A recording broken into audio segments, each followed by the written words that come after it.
Buen provecho. Igualmente. Muchas gracias por invitarme a desayunar. Cuando me mandaron el mensaje que me invitabas a desayunar, dije, estoy alucinando, alguien pellizqueme, esto debe ser una broma, ¿cómo es posible?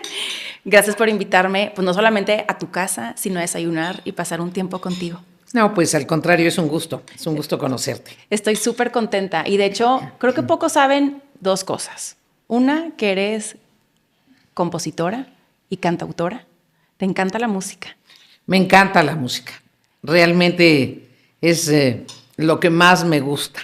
¿Y cómo te diste cuenta que te gustaba Yo tanto? digo una frase, a mí la música me salva. A ese grado. Me gustó la música desde muy niña. Siempre me gustó la música. ¿Porque escuchabas algo en casa? Mi primera relación con la música, mi primera relación profunda con la música fue una vez que siendo muy, no tan chiquita, como en segundo de primaria. Bueno, de niña mi mamá nos cantaba y me enseñó todas las canciones de Cricri. Yo me sé como el 80% de las canciones de Cricri. Soy mis amigas dicen y amigos, un cancionero picot. Me sé muchísimas canciones, muchísimas. Dentro de ellas, las canciones de Cricri. Y entonces cantábamos las canciones de Cricri, en fin. Escuchábamos música con ella, escuchaba los discos de mi hermano también. Pero mi relación muy profunda con la música nació en segundo de primaria, una ocasión en que estaba yo triste, una niñita triste en ese momento, y estaba en la casa de una señora que sabía tocar el piano. Y esa señora, cuando regresaba de su trabajo, a veces tocaba. Y se puso a tocar esa noche el Claro de Luna de Beethoven. Entonces, la sonata Claro de Luna de Beethoven. Yo estaba escuchando en la recámara y me fui bajando por las escaleras con mucho respeto, con mucha sigilo, y a escuchar. Y dije, yo lo que siento ahorita es como esa música. Y allí nació un vínculo profundo con la música. Me parece que expresa mejor que ninguna otra forma que hayamos encontrado los humanos tus sentimientos profundos. Completamente. Y te has refugiado en ella en muchas ocasiones. Más que refugiarme, no, la disfruto, la comprendo. Tenemos una relación amorosa la música y yo, nos llevamos muy bien. Y generalmente escucho música al revés que muchos otros políticos, que lo primero que escuchan en la mañana son las noticias. Yo primero escucho música. Ok, entonces, ¿hoy qué escuchaste, por ejemplo? A Niña Pastori. Ando con la fiebre de Niña Pastori que se está presentando en México, que es una extraordinaria cantante, extraordinaria. Él es una cantante del flamenco que se introdujo al pop, y entonces dije, tengo que buscar los CDs que tengo. Soy una coleccionista de música. Y en la música ahorita, en los nuevos géneros, ¿has escuchado los corridos tumbados y esas cosas? ¿O dices, no, mira, respeto, pero esa no le entro? Escucho de toda la música, hay una que me gusta y otra que no. A mí me gusta más la música que viene del Atlántico, la música con intervención de percusiones, los ritmos caribeños, los ritmos, todos los antecedentes de la salsa y todos los posteriores a la salsa, con excepción del reggaetón. Del reggaetón me gustan unos pocos reggaetones, pero... ¿te gusta el reggaetón? No, no me gusta el reggaetón. Los que sabemos de música le tenemos curiosidad al reggaetón, pero si se salvan dos, ya estamos haciendo un esfuerzo. Me gusta el blues, me gusta el jazz, me gusta la samba, me gusta el bossa nova, y me gusta todo lo que es la matriz cubano-americana, caribeña, todo. El son, el danzón, la rumba, el guaguancó, todo.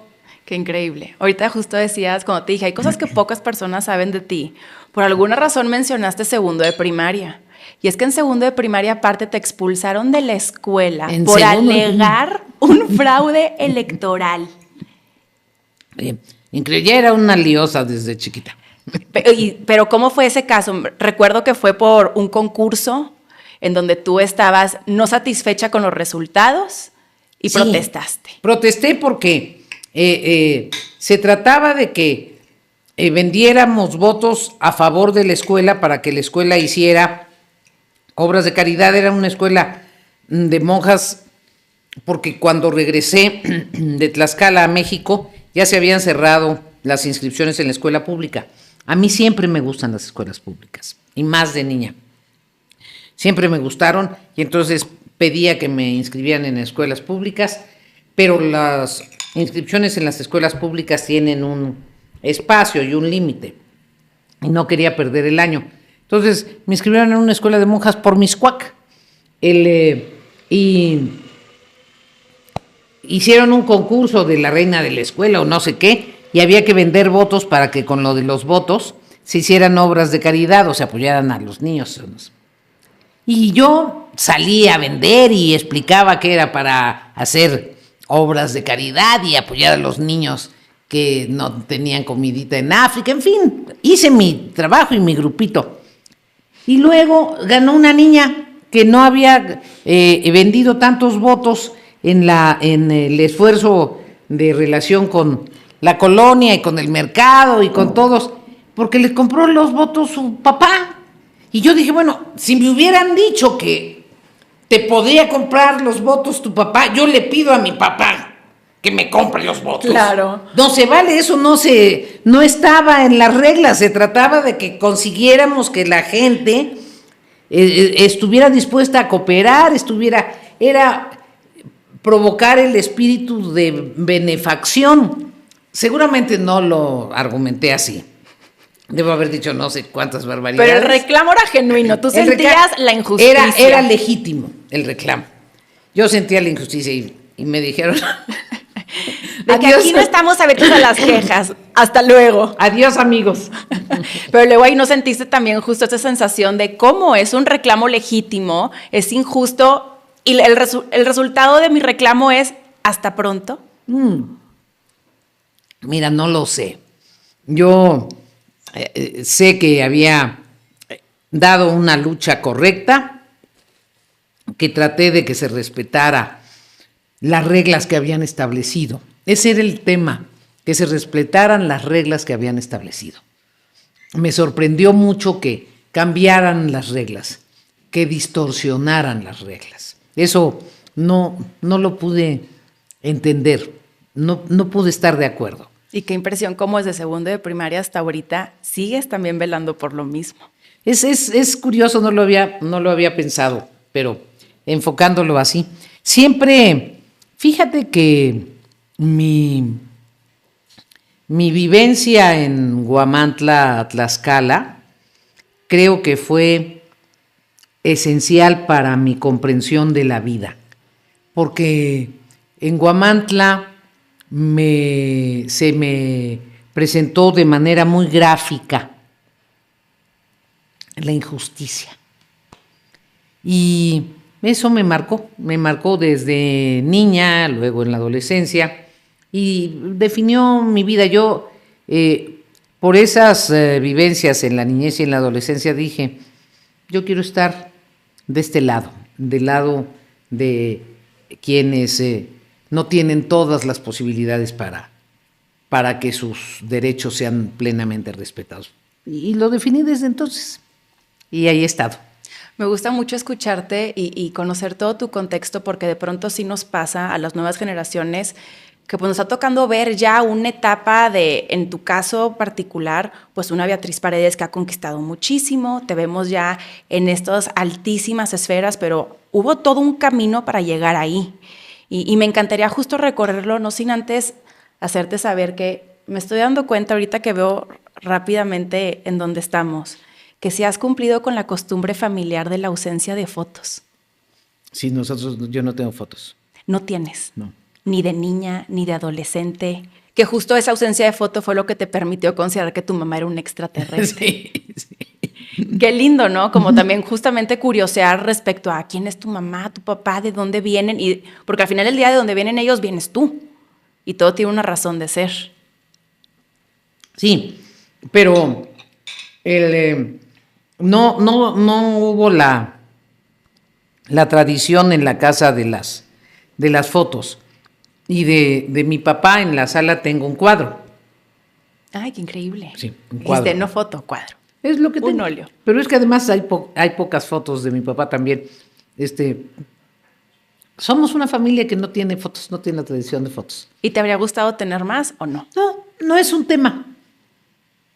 No me interesa especialmente, aunque mi vida refleje lo contrario, el protagonismo.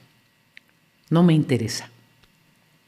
Soy una protagonista, lo sé, no lo puedo negar, no renuncio a ello, pero no es un asunto que tenga que ver con uno de mis leitmotivs.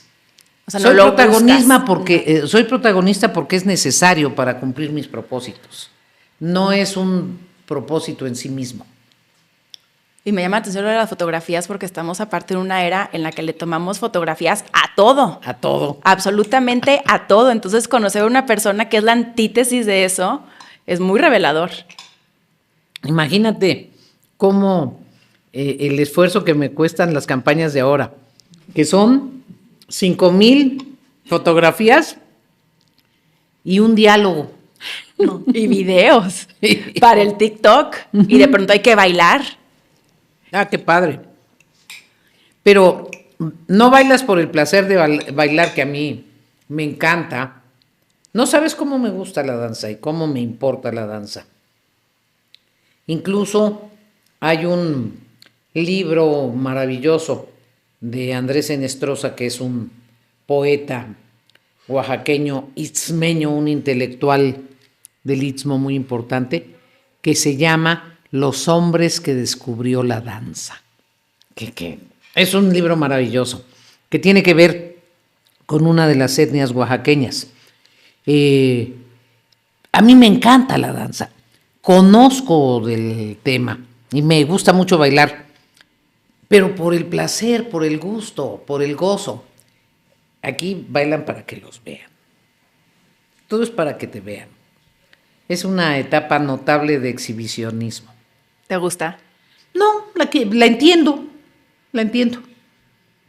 Hay que comprender sus razones profundas.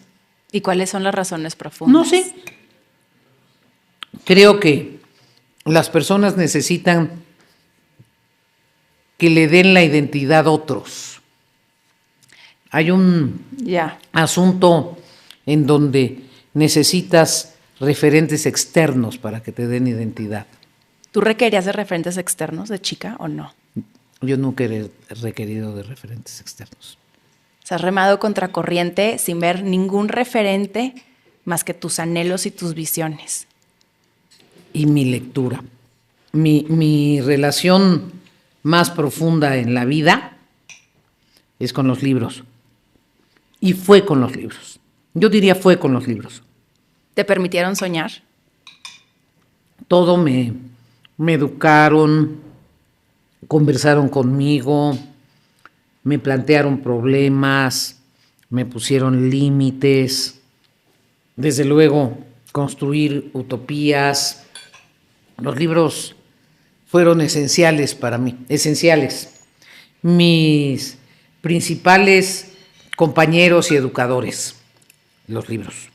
Yo tuve la fortuna de aprender a leer de muy niña y de vivir en la casa cuando vivía con mi mamá, donde había muchos libros. Sí, le encantaba leer a tu mamá, ¿no? Sí. Y a mi hermano que me llevaba exactamente 10 años, entonces yo tenía acceso a los libros de mi hermano y me volví muy asidua lectora y en la casa leíamos mucho. Entonces a mi mamá le gustaban las series, las sagas de literatura de caballería, Los Tres Mosqueteros, Los Pardallán, en fin. Entonces esas eran sagas inmensas de más de 50 novelas, 80 novelas, 100 novelas, en fin. Y las sagas de literatura policíaca. Entonces también Sherlock Holmes, Perry Mason, Michael Spillane, Agatha Christie, todo. Entonces leía. Y a mí me apoyaba con Salgari, con Julio Verne, o sea, los libros de niños, pero aparte yo leía los libros de ella y los libros de mi hermano. A mi hermano le gustó la ciencia ficción, entonces yo me aficioné a la ciencia ficción. Fui una asidua lectora de ciencia ficción en la secundaria, muy asidua. Y yo te diría que a mí la ciencia ficción me influyó muy positivamente, creo. ¿En qué sentido? Hay un libro, una pequeña novela, que publicaron en una revista especializada en ciencia ficción que llegaba a México de Editorial Planeta, que se llama la revista Nueva Dimensión. Es el número 10. Esta pequeña novela se llama La balada de las estrellas. Es una historia fantástica que se desarrolla como el año 3000. Yo te estoy hablando que yo la debo haber leído antes de los 70, como en 60 y tantos, 68, 67.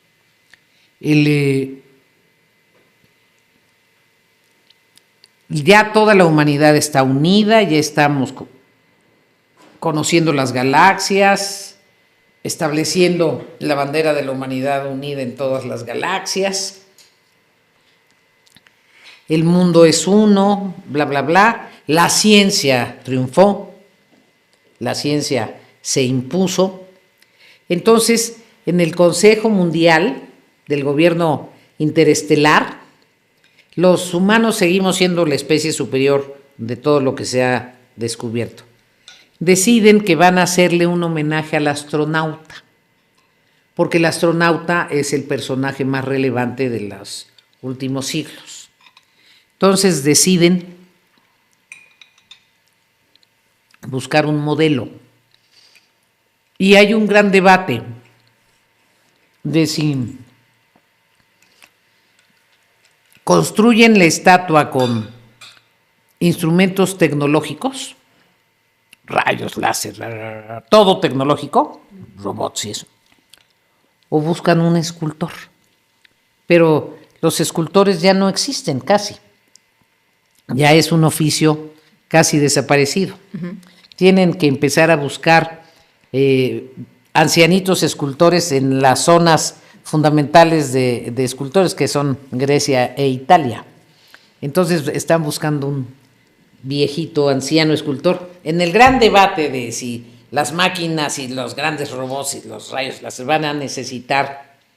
Y también se ponen a buscar un modelo y deciden que sea un astronauta que se llama Lanskoy,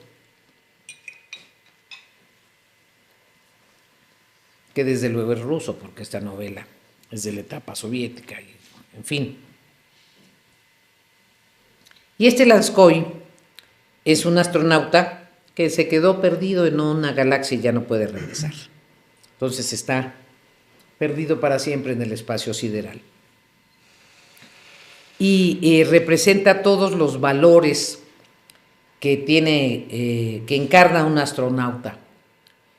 Porque Lanskoy estaba volando de una galaxia a otra, que era algo muy difícil, porque cambia el tiempo. Uh-huh. el tiempo interestelar es distinto al tiempo que tenemos aquí, y oye una llamada de auxilio de una nave. Y Lanscoy dice, una nave, aquí no ha llegado nadie, una llamada de auxilio. Y reporta a Tierra, le llega la respuesta como 2 meses después, en la distancia que pierdes en las galaxias. Pues decídalo usted, pero si va, no va a poder regresar. Entonces tiene usted que... Y Lanscoy dice, pero no los puedo dejar. Yo sé que no voy a poder regresar, pero a lo mejor en lo que llego descubren cómo transportarme. Entonces toma la decisión de ir a salvarlos. Llega a la nave y está totalmente destruida, y ya nada más está la máquina emitiendo la llamada de auxilio, y todos los seres humanos que ahí estaban ya están muertos. Pero él ya no puede regresar. Pero entonces se pone a ver lo que filmó la nave, que es la primera nave que cambió de galaxia, y sorpresivamente ve que la nave llegó a un planeta en donde parece que hay vida inteligente. Y ahí me quedo, para que te quedes picada, porque si no me llevo toda la entrevista. Pero comprenderás que me gusta la literatura, casi me sé de memoria un libro que bárbara. leí a los 13 años. Me encanta la literatura. No, y de hecho te iba a decir que mientras relatabas la historia, lo hacías con una pasión que yo ya quería saber, le quería poner, hasta me imaginé al astronauta. Nada más faltó la descripción de los rasgos físicos para yo saber de quién estábamos hablando. Me encanta la literatura, me encanta. Por eso te digo, yo siempre pensé que iba a estudiar o música o literatura, porque me apasionan, me encantan. De tal manera que solo me dedico a eso. Entonces cuando me pongo a leer es un horror, porque lo único que hago es eso. Te concentras y te metes en Sí. ese mundo. Qué increíble. Sí, y más también conocerlo de ti, porque ahorita, no sé tú qué opinas sobre esto, pero el hábito de la lectura es uno que se ha ido perdiendo paulatinamente. Por desgracia, porque el hábito de la lectura y el ritmo de la lectura, cuando tienes que profundizar en relatos amplios, te desarrolla cierta capacidad reflexiva que las frases cortas no necesariamente desarrollan. Son procesos neurológicos que requieren cierta decantación del pensamiento. Yo creo que es muy importante estimular la lectura. Conforme tú crecías, tanto en tu infancia como en tu adolescencia, ¿llegaste a percibir alguna diferencia en el trato o en las instrucciones que les daban a los niños y las niñas? Fíjate que mi papá fue marinero. Sí. Entonces, cuando me tocaba vivir con mi papá, vivíamos él y yo solos.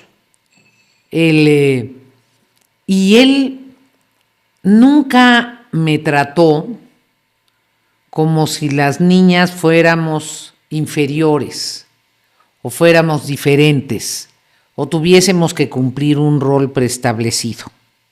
Él me trataba como si fuera yo su compañero grumete de camarote. Entonces nos organizábamos, me trataba como si fuera yo su igual. Imagínate un papá que te trata como si fuera su igual. Entonces decía, a ver, Betty. Te decía Betty, Me tu decía papá. Betty, mi papá. ¿Y tu mamá también te decía Betty? A veces. Ya después, cuando no puedo decir los nombres, mi mamá, porque uno de sus problemas es que ya no puedo decir los nombres, me decía mi hijita, mi amor, mi reina, pero no podía decir Betty. Ahí aprendí que en una parte del cerebro se especializa en aprenderse los nombres. No, mira, no sabía. Fíjate, pues nadie sabe. Es una parte, yo invento que está aquí, cuya única función es aprenderse los nombres propios. No sabía. Mi mamá no pudo volver a decir nunca los nombres. Ni mi nombre, y por eso ese cuento solo pudo decir el de Manolo. Sí, que fue el único que se le quedó registrado a tu mamá. Con tinta sangre en el corazón. Y entonces tu papá te decía Betty y te trataba como un igual. Porque aparte tu papá... Como un igual que él. No igual a los niños que él. Entonces me decía, a ver, Betty, esa es nuestra casa, tú y yo vivimos aquí, tu obligación es estudiar, mi obligación es mantenerte. Tú tienes que cumplir, te tienes que sacar siempre más de 8. Mientras te saques más de 8, tú no tienes problema. Te toca hacer las camas lunes, miércoles y viernes. A mí me toca, a él, imagínate, martes, jueves y sábado. El domingo nos echamos un volado. Te toca hacer de desayunar tales días. A mí, los otros. Tú puedes llegar hasta las 7 de la noche. Después de las 7 de la noche tienes que pedir permiso 2 días antes. Si se te autoriza bien, si no, no puedes. Mientras cumplas estas reglas, todo está perfecto y yo te mantengo. Imagínate un papá que hace sus camas, que te ayuda, que te da de desayunar y él hace, y tú haces. Yo nunca sentí que las niñas fuéramos menos, nunca. No lo sentí en el núcleo. Es lo que te iba a decir. En el núcleo que te da tu comprensión del mundo. O sea, me dio una enorme seguridad. Mi papá no sabe que me dio una enorme seguridad. Pues que somos iguales. ¿Y nunca lo supo? No, porque no lo hacía por eso, lo hacía porque así él era. Pero eventualmente justamente esa formación, porque me supongo como dices, bueno, a mí en mi casa y en mi contexto más cercano me formaron de cierta forma, pero salías de ese contexto y no era la regla. No, claro que no, pero ¿qué importa? Yo ya era una niña muy segura. Y como era una buena estudiante, una buena deportista, eso me ayudó mucho, que fui una deportista que me notaba, pues. Uh-huh. Entonces iba por la vida con seguridad. ¿Y cómo afrontabas tú si de pronto tú teniendo toda la seguridad, la independencia y la autonomía que la formación que tuviste en casa te otorgó, si estabas ya en el mundo exterior y te querían eventualmente encasillar a otro rol? ¿Cómo afrontabas tú esos momentos? Pues no me dejaba. ¿Qué dices? Hasta la fecha no me dejo. No me dejaba. Es súper interesante, porque entonces, ¿qué impacto que aparte por tu papá, tú también te permitiste ir remando contracorriente sabiendo que habría una realidad distinta de abordarnos porque tú la tuviste en tu casa? Es que tú no te das cuenta que hay una realidad distinta hasta que vas creciendo. ¿Tú a qué edad te diste cuenta?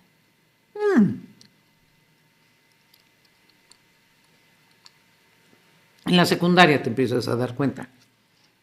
Ya nos trata, tú también te debes haber dado cuenta. Las niñas, cuando empezamos a ser unas niñas atractivas, nos empezamos a dar cuenta. Ahí empieza a cambiar todo. Ya no te ven igual los niños. Sí, no. Ya no es lo mismo. Totalmente. Entonces, hay un momento en donde el mundo de la sensualidad cambia. Y si no tienes elementos y soportes para manejarlo, la mayoría de las niñas se desconciertan mucho. ¿Y cuáles fueron esos elementos o y se soportes descarrilan que tú tuviste? Siempre tuve mucha suerte. Yo me fui a vivir con mi papá a Huamantla.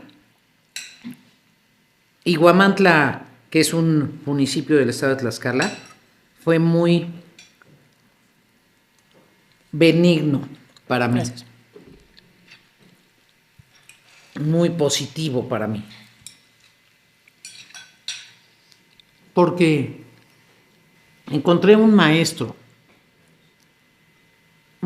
que fue crucial en mi existencia, que un día, yo era una niña bastante insoportable. Pero ¿por qué insoportable? Era insoportable. ¿Pero eras pesada? No, era insoportable. ¿Retadora? No. Contreras. No. Me sentía Juan Camané. Aquí todas las puedo. Y lo que yo digo es... No, lo que sucede es que pues yo iba de México. Es que bueno, es importante justo hacer esta distinción. Sus papás se separan y tenían un arreglo en donde tú ibas un año a Ciudad de México y vivías con tu mamá y otro año con tu papá en Tlaxcala. ¿Qué arreglo? ¿Qué cosa? No se los recomiendo a los papás que se divorcien. No, hasta secundaria que yo dije, ya, yo me quedo en Tlaxcala, ya. Tú decidiste Tlaxcala. Es que era yo muy traviesa. Y aquí en México era peor, entonces me quedo en Tlaxcala. Pero entonces yo llegaba de México, leída y escribida, teatro, el Holiday on Ice, todo, ¿no? Y muy leída. Entonces era insoportable. Jugaba voleibol. Bien. Y entonces un día me llama el maestro de matemáticas. Me dice, oiga Beatriz,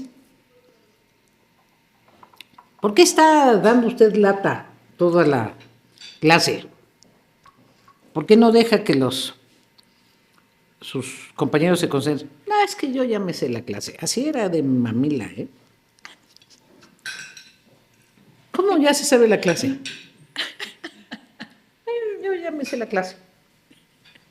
Incluso estoy inventando un teorema. ¡Ay, no! ¡Palabra! Así de insoportable. Estábamos Autoestima no faltaba. En la etapa de teoremas. ¿Está usted inventando un teorema? Sí. He revisado el teorema de Euclides. Insoportable. Y me dice el maestro, muy bien. Pues ya que es usted tan buena en matemáticas, la voy a invitar a ser mi auxiliar. Este maestro sabe lo que es bueno. Este maestro sí entiende. A ver, que aquí hay canela fina. Bueno, maestro, si usted quiere, claro. Entonces, imagínate, yo estaba rayada. Muy contenta. Auxiliar del maestro de matemáticas, ya. Pero yo no sabía que ser su auxiliar era pasar por sus apuntes. Tenía una letra infame, pasárselos en limpio, en fin. Pero yo estaba más creída todavía. Y fui su auxiliar, iba por los apuntes, los pasaba en limpio, Y a veces cuando le hablaban por teléfono y tenía que salir a contestar a la dirección, me dejaba encargada del grupo. ¡Uy! No, veré, con autoridad. Ya. Estoy de auxiliar. Y unos 2 semanas después me llama y me dice, Beatriz, ya vi que es usted una buena profesora auxiliar. ¿Y cómo va su teorema? No, pues que estoy en esto y en lo otro. Me dice, oiga Beatriz, usted cree que es muy inteligente, ¿verdad? Me digo, bueno, maestro. Casi le digo, pues lo que se ve no se juzga, ¿no? Y ya se dio cuenta que a usted la inteligencia solo le ha servido para ser extraordinariamente odiosa. Y ya se dio cuenta que lo único que provoca es el resentimiento y el coraje de sus compañeros. Y ya se dio cuenta usted que la inteligencia, en lugar de acercarla con los demás, le está separando de los demás. Y no se da cuenta de cómo, en lugar de apreciarla, se distancian de usted. Me dijo, mire, ¿qué hizo usted para ser inteligente?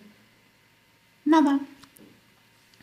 La inteligencia es un producto bioquímico que tiene que ver con esto, con esto, con esto, y con que de bebé y de niña la hayan alimentado bien.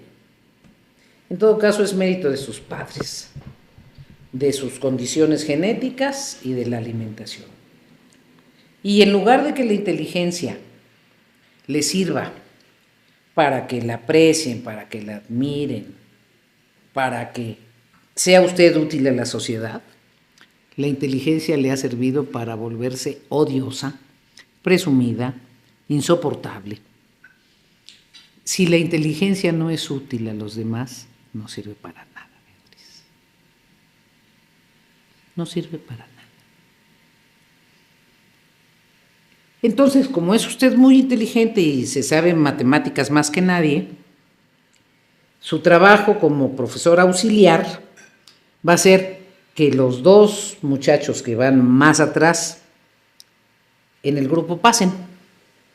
Ese es, a ver si de veras es usted tan inteligente como para lograr que dos personas que no están entendiendo matemáticas pasen.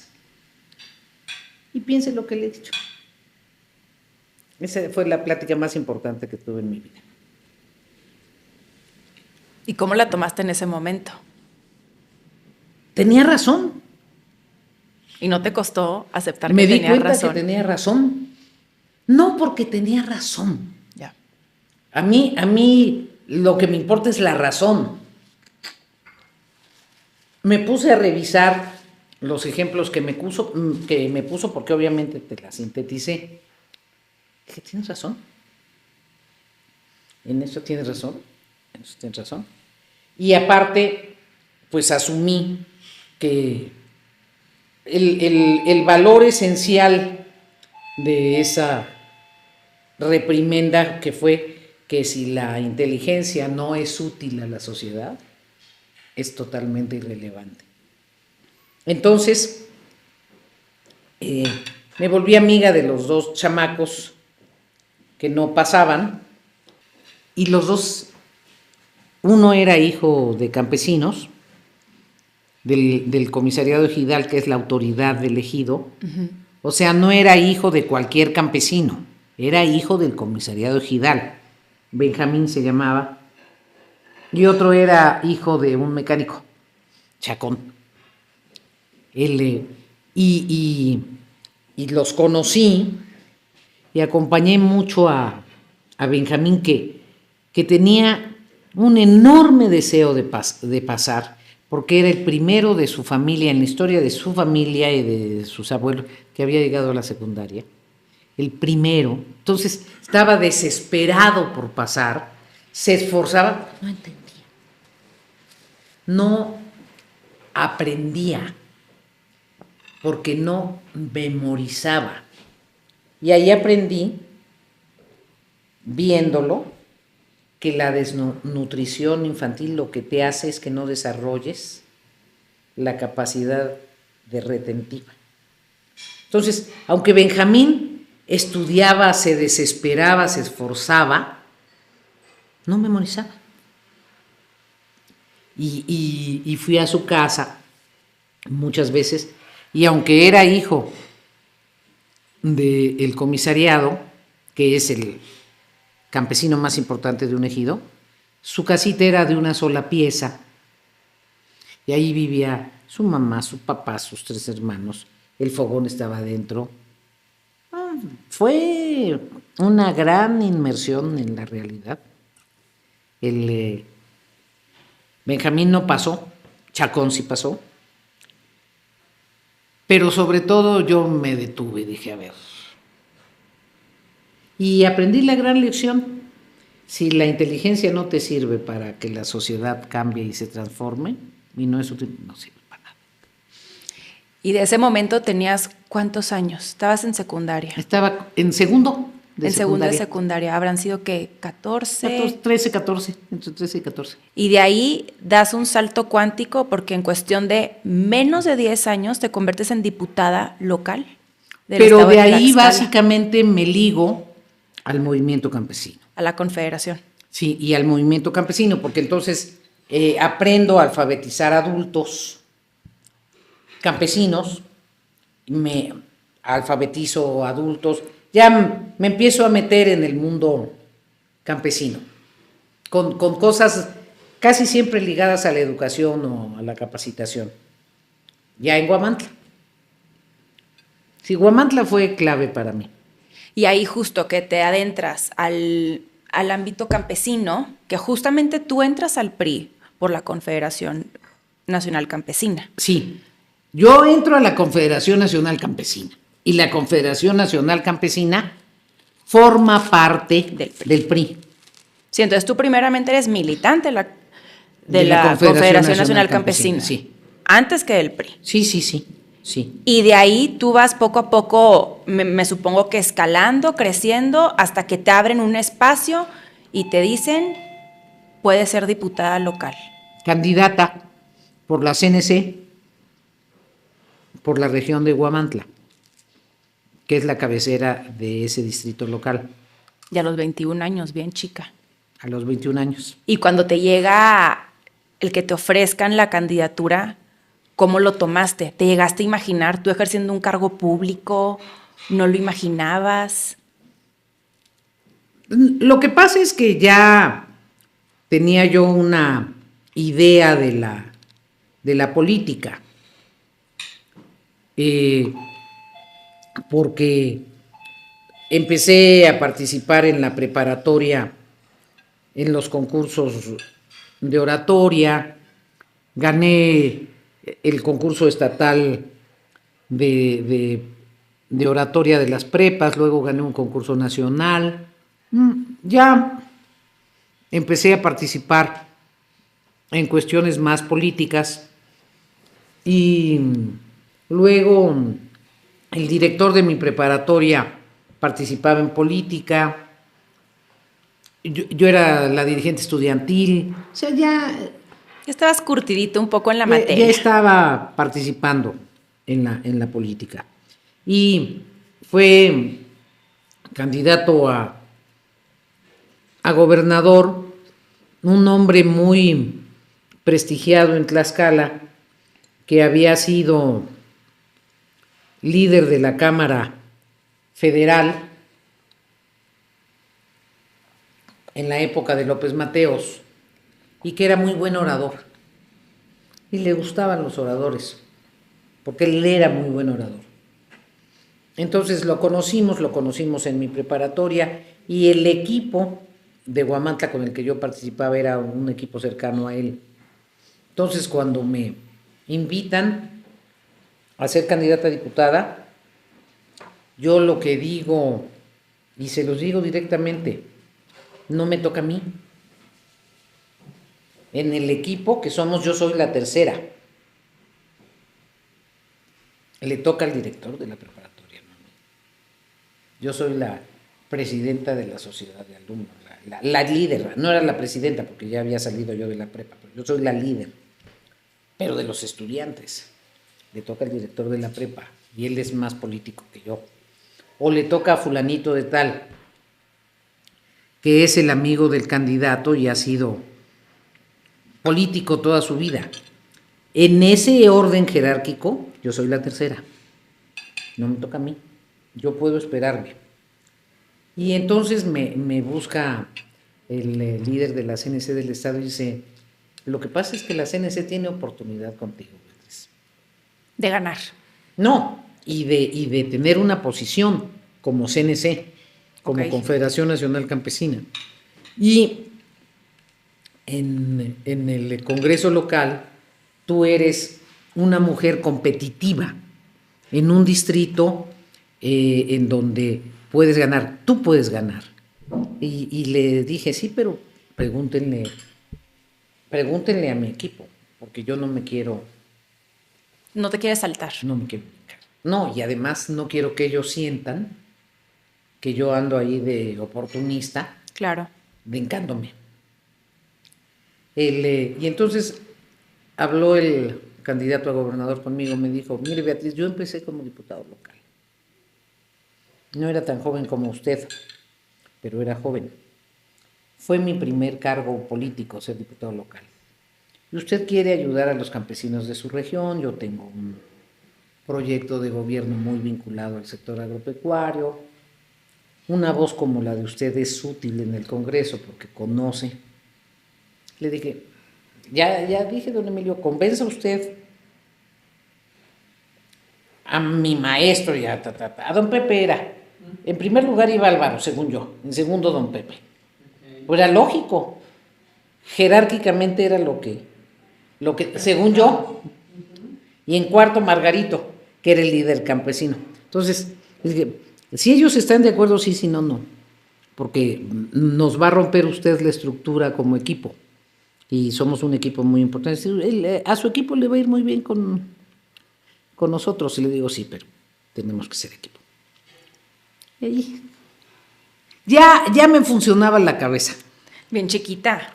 Y aparte para también dimensionar la importancia de la cohesión, de que si justamente no se hacía el debido proceso para que ellos también te arroparan, pues entonces el movimiento también se iba a ver fragmentado. ¿Qué es lo que pasa actualmente en la vida política también del país, en donde de pronto movimientos se fragmentan por imposiciones de algunos cuantos? O por ambiciones individuales. La política no es individual. Cuando tú crees que la política es individual y que se puede resolver con un solo personaje, no comprendes la dimensión histórica de la política. ¿Y ahorita tú crees que estamos inmersos en esa situación, en donde muchos consideran que el poder está en una sola persona y que a partir de eso se transforma? Yo pienso que estamos en una etapa en donde la dimensión estratégica y global de la política se redujo. Me parece que estamos en una etapa en donde la idea del hombre fuerte, del personaje fuerte, predominó y que se retrocedió de manera significativa en el esfuerzo que se hizo muchas décadas para consolidar un país de instituciones. Entonces, creo que por desgracia estamos en un riesgo de una involución histórica dramática. Previo a tocar el presente, me gustaría también abordar varias lecciones de tu pasado, porque justo mencionas, a los 21 tú ya habías puesto sobre la mesa las condiciones para tú ser la candidata a una diputación local. Pero yo escuché una historia que me sorprendió muchísimo de cómo tú a los 22 años conociste de primera mano cómo el poder en México te da todo, pero también te quita todo. ¿Cómo fue también inclusive para ti esa capacidad de reflexión para aprender en cabeza ajena? Pero déjame decirte, ahorita que te comenté del juego en equipo, de la necesidad de saber jerarquizarte. Yo creo que uno de los problemas que tenemos las mujeres que participamos en la política es que nos cuesta mucho trabajo jerarquizarnos. En ese sentido de ponernos de ponerte abajo. De segundo, de ponerte de tercero, nos cuesta. Siempre pensamos, ¿no te ha tocado? Claro. Es más fácil un hombre Tienen más experiencia. Sí. En jerarquizarse. Es la experiencia del ejercicio del poder. Uh-huh. Una de las cosas que a mí me ayudaron, pienso que me han ayudado mucho, es que aprendí muy chiquita a jugar ajedrez. Muy chiquita. Y te gusta mucho, ¿verdad? Mucho. Pero sobre todo como aprendí muy chiquita, yo pienso que tengo una parte de mi coco que se formó con el orden que te da el ajedrez. Entonces, de manera natural, siempre veo el tablero completo. Ya es de manera natural. No, así veo Es las una cosas. gran habilidad. Pero es una habilidad que se formó a través de los años. Y de manera natural, siempre sé que un alfil puede ser importantísimo, aunque sea un alfil, que una torre es importantísima, que a veces un peoncito es el que salva al rey. Entonces, todas las personas son relevantes, nadie es menor. El chiste es el juego de conjunto y que tengas la visión del tablero. Entonces, así pienso. No me esfuerzo. Es mi manera de pensar. A veces a algunas gentes no les gusta. Porque, yo sigo siendo el rey y yo soy la reina. No es así. No es cierto. No. La reina a veces se tiene que transformar en alfil o en peoncito. En fin, entonces, como tengo esa disciplina mental, trato de tener una reflexión sobre el conjunto cada vez. Y trato de pensar qué pasa 5 jugadas después, siempre. O sea, trato de tener perspectiva.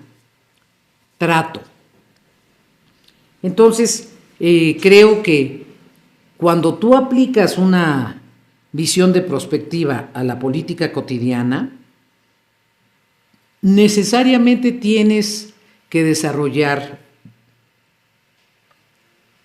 la comprensión histórica de tus actos, porque la diferencia entre un político que se entretiene con el poder, aunque sea muy importante, a un político trascendente, es que el político trascendente se da cuenta que sus actos tienen impacto en la historia de su sociedad. Así que va más allá de ellos. De su entorno, de él o de su grupo. Y eso sí es distinto. Y me encantaría conocer, en esa diferencia y distinción que haces, con todos los años de experiencia y conocer el poder de primera mano, y bueno, ¿cuántos no han desfilado frente a ti en todos los sentidos? ¿Consideras que la mayoría de los actores políticos tienen esa visión de trascendencia? No.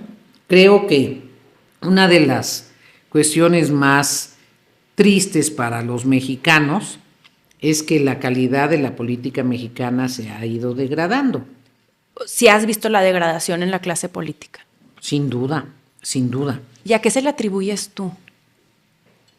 Primero que nos faltó espíritu autocrítico. Cuando No nos es que el faltó pasado fuera mejor, eso es una mentira.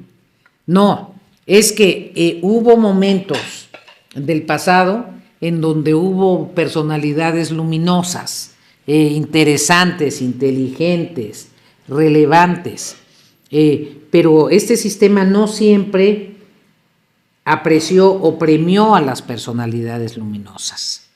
Este es un sistema en donde la cortesanía ha sido muy eficaz y se suponía que la nueva etapa de la política mexicana iba a superar esas deficiencias, pero por desgracia te digo que estamos ante un proceso involutivo. La cortesanía que exigen en la 4T todavía es mucho más dramática. No pueden criticar ni la mala construcción del castellano, no se puede criticar nada.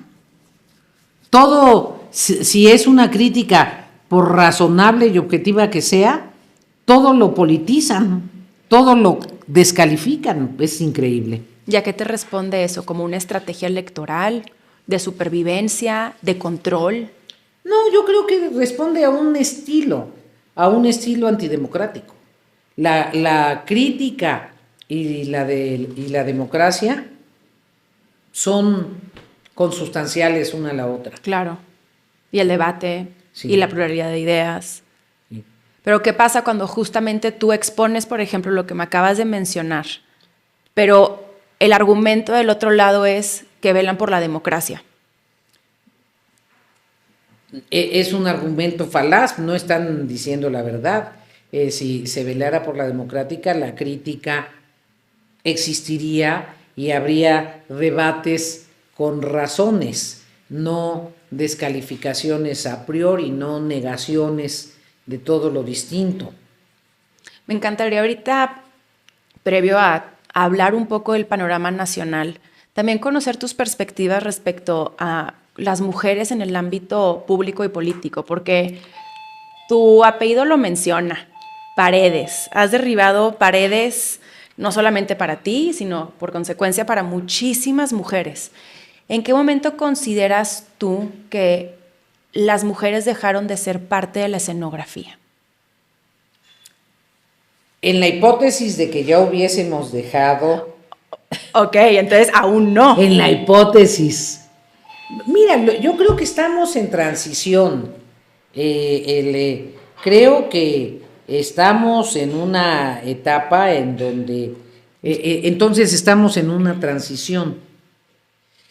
Como es políticamente correcto que las mujeres participen, en ocasiones están postulando mujeres porque es políticamente correcto, aunque no sean las mujeres que tienen los elementos suficientes para asumir ese protagonismo.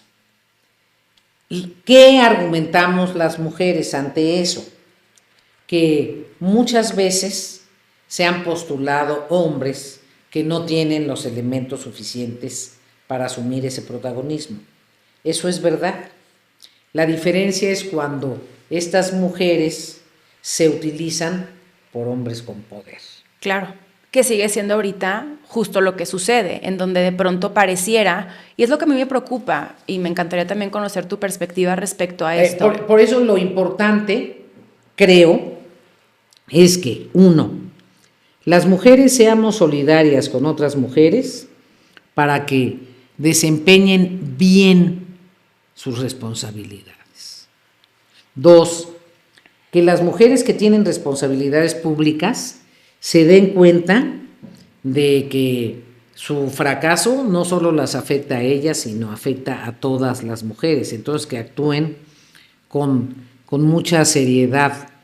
Es el caso de Griselda Álvarez. Griselda fue una gran gobernadora. La primera gobernadora. Y una gran gobernadora, pero Griselda tuvo que asumir muchos sacrificios de austeridad personal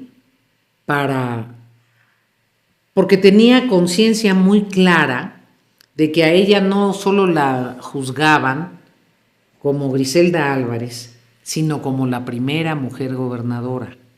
Yo recuerdo, doña Griselda era viuda, yo fui buena amiga de ella, y un día le dije, oiga, doña Griselda, si quiere usted tanto a su nieta, porque tenía una nieta que quería mucho, ¿por qué no le dice a su hijo que se venga a vivir con usted a la casa de gobierno, con su esposa, y aquí está su nietecita? Y me dijo, ¿cómo crees, Beatriz? ¿Tú crees que un gobernador tiene derecho a incorporar a su familia a vivir en la casa de gobierno? La casa de gobierno es de los colimenses, aquí vive exclusivamente el gobernador. Fíjate qué dignidad, qué austeridad, qué prudencia. Ay, que la escucharan. Por eso, es extraordinario. Bueno, entonces, todavía hay que hacer un doble o triple esfuerzo y las mujeres debemos procurar que las mujeres que tienen comprensión de la política, que son eficaces, etcétera, pues sean promovidas y sean empoderadas. Y ahora justo un poco en el hilo de lo que me mencionas, algo que, y me interesa también conocer tu opinión, es que actualmente en México las mujeres estamos tomando puestos clave, y ahí estamos, pero eso es sinónimo a que dominamos el sistema político mexicano. No. Entonces es una fachada. Estamos en transición.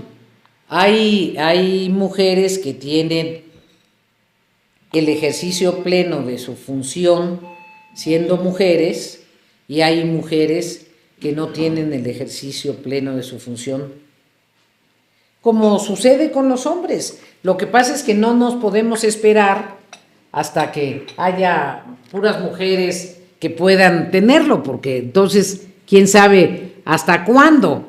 Sí, pero no es que seamos una fachada, es que estamos ahorita en la etapa en donde las mujeres, nosotras mismas, tenemos que dar el estirón. Nosotras mismas. Tenemos que tener un enorme espíritu autocrítico. Y tenemos que reconocer cuando no estamos listas. Eso cuesta mucho trabajo, pero es indispensable. Si no, vamos a tener un resbalonzazo, un resbalonzazo. Y justo un poco en ese sentido, ¿qué opinión te merecen las acciones afirmativas? Porque, de hecho, un argumento que hemos tenido durante muchos años, que un argumento en contra de las acciones afirmativas es tu caso. Ejemplo, parafraseo, pues ve a Beatriz Paredes. Ve dónde ha llegado ella sin necesidad de las acciones afirmativas. Te voy a decir, y yo creo que esto te va a servir a ti en lo personal. Ok. El chiste es cambiar a la sociedad. No que 2 o 3 o 5 cambien. No se trata de que las personas o las gentes excepcionales sean las que triunfen, porque esas siempre son poquitas. Aunque uno tenga el privilegio de estar en esas, siempre son poquitas. Si tú quieres transformar a la sociedad, necesitas, en el caso de las mujeres, que haya una puerta mucho más amplia para que esas personas excepcionales que no han podido salir porque la puerta está absolutamente cerrada, puedan aflorar. Cuando yo era jovencita, pensaba lo mismo. No se necesita. No, sí se necesita. Se necesita porque las circunstancias excepcionales que yo encontré, un gobernador progresista, un equipo político respetuoso, son muy raras. La mayoría de las muchachas jóvenes se encuentran, ay, ¿quieres ascender? Pues ¿por qué no nos vemos en el motel número quién sabe qué a tales horas? Y cómo no, yo te ayudo, pero con tu respectivo pago de cuota física previo. ¿Cómo no? Vamos a impulsarte, pero ahí está mi hija. Mi hija es mujer. Entonces, las acciones afirmativas son importantes para que el conjunto tenga oportunidades. Y eso sí te permite incidir en que haya un cambio cualitativo, que haga que se normalice la presencia de las mujeres en las responsabilidades públicas. Eso es lo que logramos con las cuotas. El ritmo en el que veníamos participando, Griselda primero, Beatriz después, Amalia después, Dulce, era muy por goteo. Las cuotas nos permitieron que haya una presencia mucho más relevante y se irán decantando. Ahora tenemos la responsabilidad de lograr que este arribo de mayor número de mujeres por cuotas sea cualitativamente importante. Te voy a buscar un texto que escribí. Ay, sí. Donde expliqué sobre por qué yo estaba en contra y por qué me volví a favor. Y fue con una plática con quien era la presidenta de la socialdemocracia en ese entonces, porque las cuotas las empezaron las suecas. Fue un asunto de los países nórdicos. Sí, de ahí lo fuimos poco a poco ya el resto del mundo. Otro reto que también tenemos y me gustaría conocer cómo consideras tú que podamos mitigarlo. Es esto de que los hombres decidan por nosotras. Y lo traigo a colación porque es evidente que al final del día un hombre decidió sobre el futuro que tú podrías haber tenido respecto a una candidatura presidencial. Porque no te consultaron. No me informaron. Pero no creo que haya decidido él, no. Ah, ¿no? No, yo creo que este es un tema de grandes intereses. Yo no pienso que la política sea un asunto, te insisto, de carácter individual. Yo pienso que cuando ya se encuentra uno en las... Hay como estadios de la política. Ok. Entonces están los subsuelos de la política, los inicios de la política, y luego las grandes ligas, ¿no?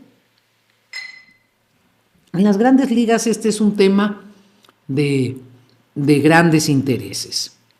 Mi apuesta, cuando decidí participar en el proceso interno, era convencer a los partidos de nuestra alianza que una candidata o un candidato, en este caso una candidata, pero hubiera apostado igual por un candidato, de centro izquierda era más funcional en esta competencia que un candidato o una candidata de centro o de centro derecha. Funcional, competitivo. Competitivo. Funcional, competitivo. Porque desde mi perspectiva, el electorado que no comparte la propuesta de la 4T ya está muy consolidado. Y ese electorado que no comparte la propuesta de la 4T va a votar en contra de la propuesta de la 4T. Pero hay un electorado en duda que desde mi perspectiva es más progresista que conservador. Y desde esa lógica, desde mi perspectiva estratégica, era mejor un candidato o una candidata de centro izquierda. Por eso me postulé. Esa era mi apuesta analítica, Y por la hipótesis de que muchos priistas votaron en 2018 por Morena y que probablemente una parte de esos priistas votaran, si yo era la candidata de la alianza, nuevamente por la alianza. No fue suficiente mi argumentación, no fue suficiente este análisis, no pesó lo suficiente en quienes estaban incidiendo. Entonces, es una apuesta que puse sobre la mesa, trabajé por ella, presenté mi perfil, lo que yo consideraba mis ventajas competitivas, mi visión analítica del ejercicio del poder, y se optó por otra lógica, una lógica más mercadotécnica, una candidatura más fresca, menos vinculada a lo que pudiera reconocerse como un político profesional. Se pensó que es una opción más atractiva. En el fondo fueron estos dos modelos. Ese es. Lo demás es anécdota. Pero en esa anécdota, ¿tú cómo afrontaste justamente esto? Que no tuviste información previa, tú seguías en una contienda y de pronto saber que ya no. Porque no genera algún tipo de frustración, de enojo, de coraje. O ya estás a un nivel de inmutación que dices, no, hombre, ya. No. Siempre las cosas, desde luego, te afectan. Pero yo soy jugadora de ajedrez, no boxeadora. Entonces ahí, otra vez tu tablero, lo reorganizaste. hablando de reorganizar tableros, no quisiera dejar y concluir esta parte 1, porque habrá una segunda parte en la que nos adentraremos a muchos temas más. Pero justamente este sábado, que es 23 de marzo, se cumplen 30 años desde el asesinato de Luis Donaldo Colosio, que fue un gran amigo tuyo. Y hay algo a mí que me ha llamado mucho la atención que tú has mencionado, que se lo he escuchado muy pocos políticos de tu época, que su asesinato significó la pérdida de una generación. ¿Cómo fue esto? Estoy convencida de eso, ¿eh? Luis Donaldo representaba la posibilidad de darle continuidad a la transición democrática del país. Estaba preparado y se fue formando. Él, además de sus orígenes y ser verdaderamente producto de la cultura del esfuerzo, era un muchacho, un joven extraordinario, estupendo, muy de Magdalena, muy de su región, muy norteño. Yo pienso que para entender a Luis Donaldo era muy importante conocer Magdalena de Quino y esa zona del norte de México. Era muy para adentro, Luis Donaldo. Y se había formado como técnico, era un buen administrador público, había abrevado de la realidad de todo el país como director de desarrollo regional, había estado en el poder legislativo, en un área estratégica, el área de presupuesto, en la administración pública, en el poder legislativo, venía de una región muy importante, había estudiado planeación, muy consolidado en la visión del desarrollo fuera del país, había regresado con una visión nacionalista contemporánea y se había involucrado en tareas partidistas en la etapa en que el PRI ganaba y perdía, que eso es muy importante. Para ser demócrata hay que saber ganar y hay que saber perder y reconocer a tus adversarios en las victorias e integrar gobiernos para todos y reconocer las derrotas y asumir las derrotas. Entonces, era un cuadro muy completo en un momento fructífero y pleno de su vida, que había ido conquistando a políticos de su generación y a administradores públicos de su generación. Era nuestro líder, se convirtió en nuestro líder, no de manera espontánea y carismática, sino con un esfuerzo cotidiano y con una personalidad que le permitía hacerlo. Era un hombre básicamente generoso. Entonces, sí, el magnicidio de Luis Donaldo fue un golpazo, y yo creo que un elemento fundamental de la crisis del PRI. Fundamental. ¿La entiendes a partir de ahí? No, pero sí el conjunto de errores posteriores en el PRI se vinculan mucho a que Luis Donaldo no estuvo en la presidencia de la República. Y no puedo no preguntarte si tú tienes muy claro qué fue lo que sucedió ese día, porque y a mí lo que me parece muy lamentable es que de pronto el nombre de Luis Donaldo Colosio, que en paz descanse, cada elección sale. Y entonces empiezan que si esta versión, que si otra, eventualmente hay mucha rentabilidad electoral utilizando su nombre y se han abierto un montón de versiones. Tú sí, hoy por hoy, 30 años después, dimensionas a ciencia cierta qué fue lo que pasó.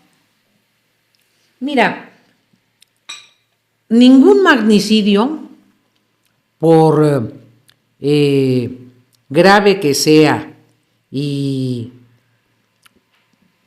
por distinto sea el sitio donde se haya llevado a cabo, ya sea en Suecia con Olof Palme, o en Israel o en otro lado donde hay aparatos de seguridad reconocidos mundialmente, sus explicaciones dejan satisfechos a nadie. Aún ahora hay nuevas versiones de lo que le pasó a John F. Kennedy. O sea, siempre la imaginación o la insatisfacción popular lleva a que haya nuevas versiones. Lo que yo sí te puedo decir es una cosa: a Donaldo no lo mató el sistema PRI. De eso estoy convencida. ¿Por qué? Porque era nuestro candidato. Porque quienes más fuimos perjudicados fuimos los integrantes del PRI y los integrantes del Estado mexicano de esa etapa. Finalmente, se puso en riesgo la estabilidad política del país, como no se había puesto en riesgo durante muchos años. Y nadie pone en riesgo por gusto el aparato que tiene que cuidar. Entonces, todas estas versiones de pretender involucrar a personajes del sistema PRI, me parece que son versiones más políticas que verdaderas. Lamentable. Y para concluir esta primera parte, pero dar un poquito pie a lo segundo que viene, quiero preguntarte algo muy personal, aprovechando que marzo es el mes de la mujer, y que son cuestionamientos que nos hacemos muchas mujeres en este mundo tan patriarcal, misógino, machista, y no sé si te lo han preguntado antes, pero me encantaría conocer cómo fue tu vivencia en este sentido. ¿Tú te cuestionaste mucho acerca de ejercer tu maternidad? Fíjate que no.